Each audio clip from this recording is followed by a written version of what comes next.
کی تلاوت بھی انسان کو کتنی آسان پڑتی ہے، اور انسان ہر رکعت میں اگر یہ غور کرے، نمازیں جو پڑھنے والے ہیں وہ دن میں کتنی بار سورہ اخلاص پڑھتے ہیں، لیکن سورہ اخلاص کے الفاظوں پر بھی انسان اگر غور کر لے تو انسان کو کسی سے اس دنیا میں ڈرنے کی ضرورت نہیں سوائے خدا، سوائے اللہ برحق کے، سوائے رب کائنات کے، سوائے اللہ کے کسی سے ڈرنے کی ضرورت نہیں، چاہے وہ کوئی انسان ہو، چاہے وہ کوئی جنات ہو، اور چاہے وہ کوئی فرشتہ ہو، کسی سے ڈرنے کی ضرورت نہیں۔ آپ کو اگر ڈرنے کی ضرورت ہے تو اپنے عمل سے ڈریے اور اللہ کے آگے جواب دہی سے ڈریے۔ جواب دینا ہے آپ کو، ایک دن کھڑا ہونا ہے، صرف اللہ سے آپ کو ڈرنے کی ضرورت ہے۔ اپنے عمل پر غور رکھیے، صبح اور شام اپنی زبان پر غور رکھیے کہ آپ کی زبان سے کیا الفاظ ادا ہو رہے ہیں۔ آپ کو اللہ کے علاوہ کسی سے ڈرنے کی ضرورت نہیں ہے، اور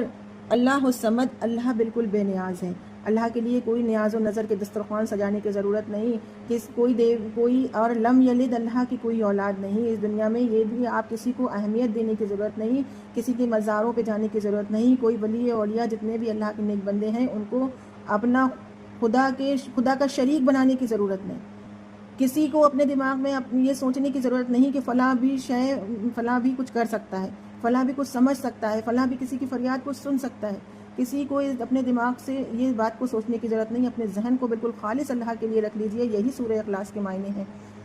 اور ولم یولد، اللہ خود کسی کی اولاد نہیں، نہ ہی کوئی شے اس دنیا میں ایسی ہے جس کو اللہ کے مقابلے میں لا کر کے انسان اپنے ذہن میں سوچ بھی سکے۔ اللہ کا کوئی ثانی نہیں، اللہ کا کوئی ساتھی نہیں، اللہ بے نیاز ہے ہر اس شرک سے جو انسان نے آج کے وقت میں گڑھ رکھا ہے۔ یہ سورہ آج کے انسان کے لیے بھی اتنی ہی اہمیت رکھتی ہے جتنی پہلے کے لوگوں کے لیے، اور آنے والے وقت میں جتنے بھی انسان ہوں گے، انسانوں کو آج کے وقت میں انسانوں کو اس بات کی غور و فکر کرنی چاہیے کہ اپنی اولاد کو اور اپنی اولاد کے فیوچر کو جو ہے سیو کرنے کے لیے اس کو اس سورہ اخلاص پر خود یقین کرنا چاہیے، اور اپنی اولاد کو بھی اس کی تلاوت کی اہمیت اور اس کو سمجھنے کی،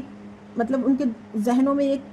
قوت، ایک طاقت پیدا کرنے کی، ایک مطلب اس کے مرحلے کو سمجھنے کی، اس کے مسئلے کو سمجھنے کی طاقت پیدا کرنے کی کوشش کرنا چاہیے کہ اپنی اولادوں کو اس بات کو سمجھنے میں وہ مدد کریں کہ اس سورہ کو پڑھ لو، اس بات کو سمجھ لو، اور دنیا کی ہر شے سے، ہر چیز سے تم جو ہے اس کے خوف سے محفوظ ہو جاؤ۔ یہ سورہ جو ہے 1/3 قرآن کے برابر ہے۔ الگ الگ موقعوں پر اللہ کے نبی کی بے انتہا حدیث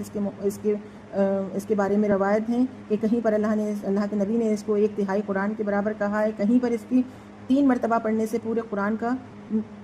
ثواب ملتا ہے، کہیں پر اس کی اہمیت کسی اور طرح سے بیان کی ہے۔ اس کی اہمیت کی کوئی بھی لمٹ نہیں ہے کہ یہ کتنی اہم ہے۔ آپ اس کو ایک بار پڑھ کر اور اگر دم کر دیتی ہیں، آپ اس کو صرف پڑھ لیتی ہیں اپنی اولاد کو گود میں لے کر، تو آپ کو کسی شے سے ڈرنے کی ضرورت نہیں۔ اس کو پانی پر دم کر لیجئے، خود پی لیجئے، کسی سے پڑھوانے کی بھی آپ کو ضرورت نہیں۔